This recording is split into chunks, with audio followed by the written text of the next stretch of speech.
Halo pendengar, selamat datang kembali. Kali ini kita akan mengupas tuntas sebuah teka-teki sejarah yang benar-benar bikin penasaran ya. Bagaimana sebuah koloni Eropa, bangsa Norse itu bisa bertahan hampir 5 abad di Greenland yang keras, lalu ya lenyap begitu saja. Kita akan menelusurinya berdasarkan materi sumber yang Anda bagikan, khususnya bab 8 yang fokus pada akhir kisah mereka.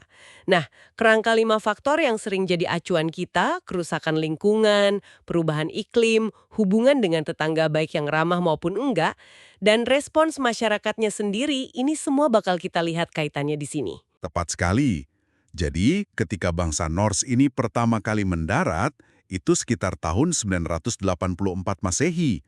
Mereka datang pas iklimnya lagi lumayan enak ya, yang kita kenal sebagai periode hangat abad pertengahan. Nah, kondisi ini bikin mereka bisa menerapkan model peternakan Eropa mereka di Greenland, yang waktu itu ya belum terjamah lah. Awalnya sih cukup menjanjikan.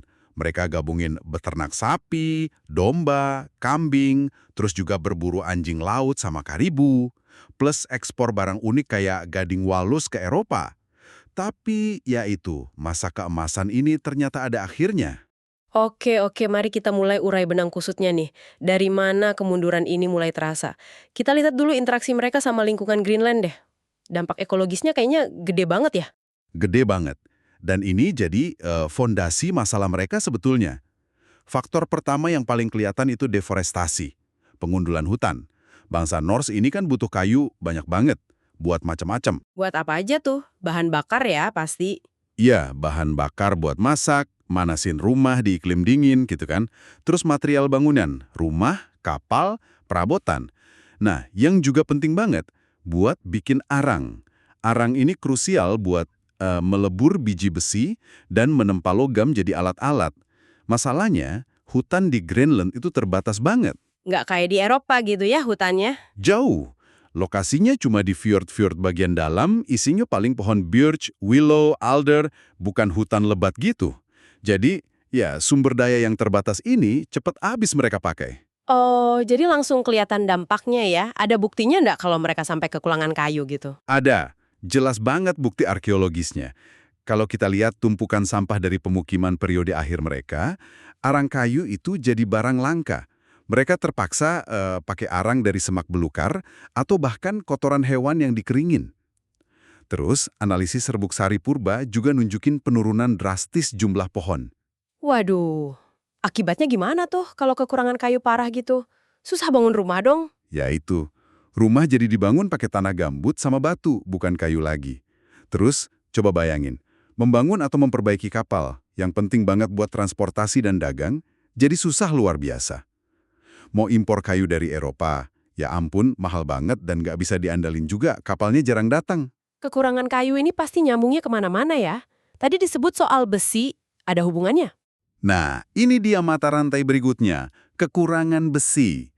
Coba Anda bayangin, hidup tanpa cukup pisau, kapak, sabit buat panen jerami, atau paku keling buat kapal. Besi itu kan tulang punggung teknologi mereka waktu itu. Mereka sebenarnya bisa ngolah biji besi lokal, namanya biji besi rawa. Tapi prosesnya itu butuh panas tinggi banget. Dan panas tinggi itu butuh? Butuh arang kayu dalam jumlah besar. Jadi logikanya simpel, nggak ada hutan, nggak ada arang yang cukup, ya artinya nggak ada cukup besi. Terus gimana dong mereka bikin alat-alat? Kan repot kalau nggak ada kapak, pisau gitu. Nah, itu dia. Terpaksa pakai alternatif. Temuan arkeologi nunjukin benda-benda yang biasanya di Eropa dari besi, di Greenland malah dibikin dari kayu, tulang, atau tanduk rusa. Contohnya gimana tuh? Misalnya, paku kapal diganti pakai pasak kayu. Mata panah dibikin dari tanduk. Bahkan ada catatan menarik dari Islandia tahun 1189. Ada kapal Greenland terdampar. Kapal itu papannya nggak disandung paku besi, tapi pakai pasak kayu, terus diikat pakai tali dari tulang ikan paus. Kebayangkan repotnya? Ini jelas banget menghambat kemampuan mereka bikin dan ngerawat perkakas penting. Oke, jadi hutan habis, besi langka. Ada lagi nggak dampak lingkungan lainnya yang signifikan? Ada lagi, yaitu kerusakan tanah dan lapisan gambut. Tanah di Greenland itu tipis dan rapuh gitu loh secara alami. Proses pembentukannya lama banget karena dingin kan? Nah, pas vegetasi penutupnya hilang, entah karena ditebang atau dirusak ternak mereka, terutama domba sama kambing yang doyan merumput itu, tanah jadi gampang banget terkikis angin dan air. Oh, jadi ternaknya juga ikut andil ya? Iya. Ditambah lagi, karena kurang kayu bakar, mereka mulai motongin lapisan gambut. Gambut ini mereka pakai buat bahan bangunan, kayak bata insulasi gitu, biar rumahnya hangat, sama buat bahan bakar alternatif juga. Kedengarannya kayak solusi sementara, tapi jangka panjangnya gimana? Nah, itu dia. Pemotongan gambut ini nggak sustainable sama sekali. Lapisan tanah sama vegetasi pelindungnya hilang, dan di iklim Arktik itu butuh waktu lama banget buat pulih. Akibatnya, ya lahan buat gembala ternak makin sempit, kualitas tanahnya turun drastis. Jadi, kerusakan lingkungan ini bukan cuma satu masalah, tapi serangkaian masalah yang saling terkait dan bikin kondisi mereka makin susah aja. Oke, jadi jelas ya, fondasi lingkungan mereka mulai goyah karena ulah sendiri. Tapi kan pasti ada faktor dari luar juga. Gimana soal iklim? Tadi kan dibilang mereka datang pas lagi hangat, tapi itu nggak selamanya kan? Bener banget. Nah, sekitar abad ke-14, iklim global mulai berubah, mulai mendingin. Masuk ke periode yang kita kenal sebagai zaman es kecil atau Little Ice Age. Buat orang Norse di Greenland, ini dampaknya parah banget. Musim tanam jadi lebih pendek, artinya apa? Produksi jerami buat pakan ternak di musim dingin anjlok. Padahal musim dinginnya malah makin. Makin panjang dan makin dingin. Jadi butuh cadangan pakan lebih banyak, tapi produksinya malah turun. Pukulan ganda kan? Wah, iya ya. Susah banget itu pasti buat ternak mereka. Banget. Dan gak cuma itu, lautan es juga makin meluas. Ini ada dua akibat buruknya. Pertama, pelayaran ke dan dari Eropa jadi jauh lebih susah dan bahaya. Perdagangan sama kontak sama dunia luar jadi keganggu. Kedua, akses ke area perburuan anjing laut di fjord bagian luar yang penting banget buat tambahan makanan, jadi terhambat juga sama es laut. Ada wilayah yang lebih parah kenanya nggak? Ada pemukiman barat atau western settlement. Lokasinya kan lebih utara, kondisi lingkungannya emang udah lebih susah dari awal. Nah, mereka ini yang paling kena dampak pendinginan. Diperkirakan turun suhu rata-rata 1 derajat aja udah cukup bikin mereka gagal panen jerami total. Oke, jadi tekanan dari lingkungan dan iklim makin berat. Terus, di tengah situasi sulit itu, mereka nggak lagi sendirian di Greenland. Muncul kelompok lain, suku Inuit. Gimana nih hubungan mereka? Nah, ini faktor krusial lainnya. Awalnya kan pas bangsa Norse dateng, Greenland relatif kosong ya. Tapi sekitar tahun 1200 suku Inuit dari kelompok budaya Thule, ini para pemburu laut Arktik yang jago banget, mulai migrasi ke timur, dari wilayah Kanada gitu, menuju Greenland. Ironisnya, migrasi Inuit ini justru kebantu sama periode hangat di bagian Arktik lain yang bikin jalur laut kebuka dan gampangin mereka berburu paus, makanan utama mereka. Terus, akhirnya mereka ketemu sama bangsa Norse.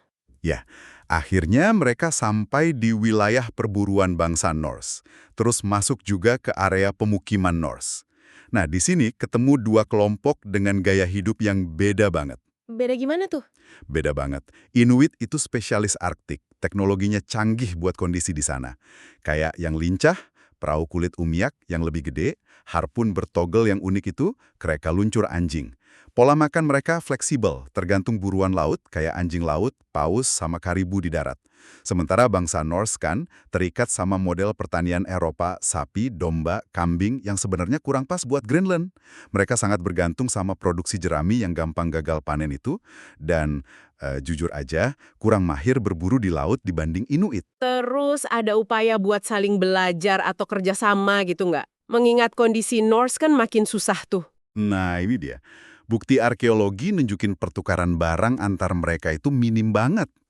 Terus sumber-sumber tertulis dari Islandia, kayak catatan pendeta namanya Ivar Bardarsson yang dikirim ke sana, malah nyebut adanya pertemuan yang nggak bersahabat. Konflik gitu. Tradisi lisan Inuit juga ceritanya mirip tentang konflik. Kenapa kok nggak kerjasama ya? Kemungkinan besar ini nyangkut soal identitas budaya bangsa Norse. Maksudnya gimana tuh? Mereka itu sangat kuat megang pandangan kalau mereka itu orang Eropa, Kristen, dan ngerasa lebih superior gitu. Jadi ada keengganan besar buat niru cara hidup kafir atau bahkan sekedar dagang intensif sama Inuit. Jadi selain potensi konflik langsung, kehadiran Inuit juga nambah tekanan lain ya buat Norse. Iya, ada persaingan sumber daya yang makin terbatas, anjing laut, karibu, bahkan kayu apung yang hanyut ke pantai. Kekerasan timbal balik juga mungkin aja terjadi. Terus yang penting juga, kehadiran Inuit bisa jadi ganggu aktivitas berburu walrus bangsa Norse di wilayah utara, Nordstata itu. Padahal gading walrus itu kan komoditas ekspor utama mereka ke Eropa. Jadi, ya, Inuit ini jadi faktor tetangga yang bermusuhan, nambah lagi daftar tekanan buat Norse. Oke, lingkungan rusak, iklim makin parah, hubungan sama tetangga baru juga nggak bagus. Terus gimana sama jaring pengaman mereka? Hubungan sama Eropa? Itu kan jalur pasokan sama identitas mereka juga? Betul, hubungan sama Eropa ini penting banget buat mereka. Mereka butuh impor besi, kayu kalau bisa, gandum, barang-barang gereja kayak anggur, lilin, jubah, dan yang nggak kalah penting, kontak ini tuh ngejaga identitas Eropa mereka tetap hidup. Tapi, ya itu, seiring waktu, hubungan ini makin lemah. Norwegia, yang nguasain perdagangan waktu itu, lagi punya masalah internal sendiri. Kena wabah hitam, populasi dan ekonominya anjok, ditambah konflik politik. Terus permintaan barang dari Greenland juga turun katanya. Iya betul. Permintaan Eropa buat gading walrus, yang tadinya andalan ekspor Greenland, mulai turun. Soalnya muncul pasokan gading gajah dari Afrika sama Asia, terus juga selera dan mode di Eropa udah berubah. Tapi faktor paling parah yang mutus hubungan ini, ya perubahan iklim itu sendiri.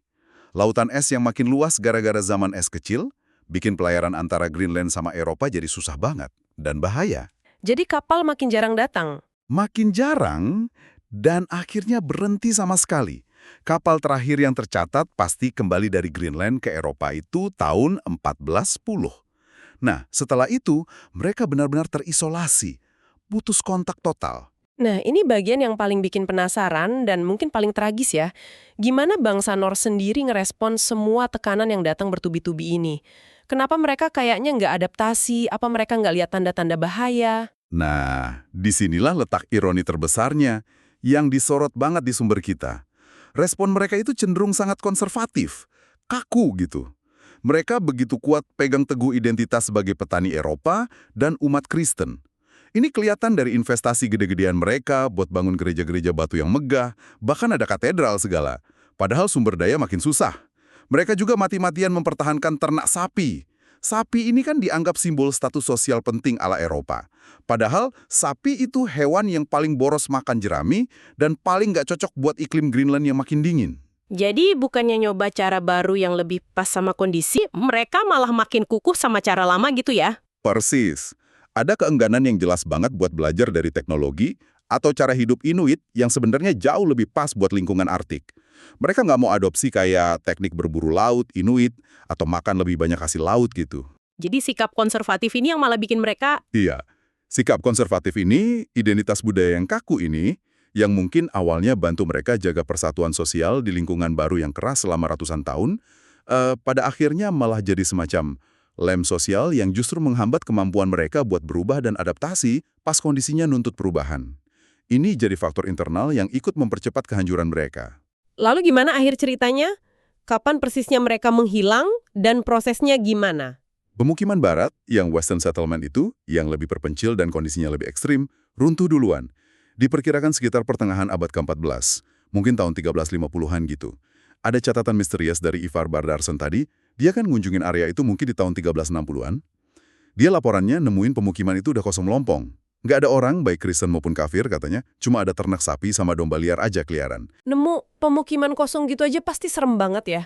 Terus apa yang terjadi sama penduduknya? Ada petunjuk nggak? Ada. Temuan arkeologi di salah satu situs di pemukiman barat, namanya Farm Beneath the Sands, atau peternakan di bawah pasir, itu ngasih gambaran yang lebih suram. Bukti-bukti di sana nunjukin kalau penduduk terakhir kemungkinan besar meninggal karena kelaparan dan kedinginan pas akhir musim dingin atau awal musim semi. Aduh, Ya, benda-benda berharga dari kayu ditinggal gitu aja, padahal kayu kan langka banget buat mereka. Ini aneh. Terus ditemuin sisa-sisa ternak terakhir mereka yang dimakan sampai ke kuku-kukunya. Bahkan anjing peliharaan pun ikut dimakan. tapi nggak ada kerangka manusianya. Nggak ada di dalam rumah. Kemungkinan karena ada kelompok dari pemukiman timur yang datang beberapa waktu setelahnya buat nguburin jenazah kerabat mereka secara Kristen. Penyebab langsung keruntuhan di sana kayaknya gagal total dapat makanan. Mungkin gagal berburu anjing laut gara-gara es laut tebal atau diganggu Inuit, kita nggak tahu pasti. Oke, pemukiman barat runtuh duluan. Terus pemukiman timur yang lebih besar gimana? Pemukiman timur yang Eastern Settlement itu bertahan lebih lama. Mungkin sampai beberapa dekade masuk ke abad ke-15. Catatan tertulis terakhir dari sana itu upacara pernikahan di gereja Halfsey tahun 1408. Pernikahan ini dicatat sama beberapa orang Islandia yang kebetulan ada di sana, terus berhasil balik ke Islandia tahun 1410. Nah, mereka inilah yang bawa kabar terakhir dari Greenland Norse. Selain itu ada bukti arkeologis juga. Penanggalan radiokarbon di gaun wanita dari kuburan Herjolfsnes. Usianya sekitar tahun 1435, tapi ya ada rentang ketidakpastian beberapa dekade. Jadi setelah 1410 itu kontak putus total dan mereka pelan-pelan menghilang gitu aja, nggak ada kabar lagi. Kayaknya gitu. Kemunduran di pemukiman timur ini kayaknya bertahap ya. Mungkin beberapa distrik atau peternakan ditinggalin lebih awal dari yang lain. Momen-momen terakhirnya emang gelap, nggak kecatat sejarah. Tapi penyebabnya hampir pasti ya akumulasi dari semua tekanan yang udah kita bahas tadi. Iklim yang terus memburuk, sumber daya alam kayu, tanah, hewan buruan yang habis atau susah diakses, isolasi total dari Eropa, kemungkinan konflik terus-menerus sama Inuit, mungkin juga penyakit di tengah populasi yang udah lemah dan nyusut. Sampai akhirnya jumlah mereka terlalu sedikit buat bisa bertahan. Kalau gitu, kesimpulannya apa dong dari kisah runtuhnya North Greenland ini? Ini jelas bukan karena satu sebab tunggal ya? Sama sekali bukan. Kisah North Greenland ini contoh klasik banget. Mungkin salah satu yang paling jelas dalam sejarah. Tentang gimana kelima faktor keruntuhan masyarakat itu bisa saling terkait, saling memperkuat, bikin efek bola salju yang akhirnya menghancurkan. Ada kerusakan lingkungan yang mereka bikin sendiri ya kan? Deforestasi, erosi tanah. Ada perubahan iklim yang di luar kendali mereka, zaman es kecil itu. Ada hilangnya kontak sama mitra dagang dan dunia luar, putusnya hubungan sama Eropa. Ada munculnya tetangga yang dianggap musuh, kedatangan dan konflik sama Inuit. Dan yang krusial, ada respons masyarakatnya sendiri, pilihan-pilihan budaya dan sosial mereka yang ternyata malah ngehambat adaptasi. Konservatif, gak mau belajar dari Inuit. Sumber kita nyebutnya fuga quintuple, kayak komposisi musik yang tragis gitu, dengan 5 melodi masalah yang saling jalin menuju akhir yang sama. Sungguh sebuah pelajaran sejarah yang kuat banget ya. Bayangin, masyarakat Eropa yang bisa bertahan 450 tahun di salah satu lingkungan paling menantang di bumi, akhirnya harus nyerah dan lenyap tanpa jejak. Ini benar-benar bikin kita mikir. Tentu saja, kisah ini kan ngasih kita pertanyaan-pertanyaan mendasar ya, soal batas adaptasi manusia, soal peran identitas budaya buat bertahan hidup, sama konsekuensi dari pilihan-pilihan kita sebagai masyarakat. Bangsa Norse di Greenland ini kayak kena badai sempurnya gitu. Tantangan dari alam, tantangan dari sesama manusia, dan tantangan dari dalam diri mereka sendiri. Pilihan mereka yang sangat dipengaruhi sama keinginan kuat buat tetap jadi orang Eropa di tanah Arktik itu, memainkan peran penting banget dalam nasib akhir mereka. Nah, ini membawa kita pada perenungan penting nih untuk Anda, para pendengar. Gimana ya kalau bangsa Norse waktu itu ngambil jalan yang beda? Misalnya, kalau mereka lebih fleksibel, lebih mau belajar, bahkan mungkin berasimilasi sama cara hidup Inuit yang udah terbukti lebih tangguh di lingkungan itu. Apa jadinya kalau mereka mau nanya lagi ke diri sendiri, siapa sih kita sebenarnya? Demi bertahan hidup? Dan pelajaran apa yang bisa kita tarik buat zaman sekarang? Kita kan juga hadapi tantangan besar ya, perubahan iklim, krisis sumber daya. Kisah Norse Greenland ini ngingetin kita sama dilema abadi. Seberapa kuat kita harus pegang nilai dan identitas kita, dan kapan kita harus berani berubah, beradaptasi secara radikal demi masa depan. Sesuatu untuk Anda renungkan. Sampai jumpa di pembahasan mendalam berikutnya.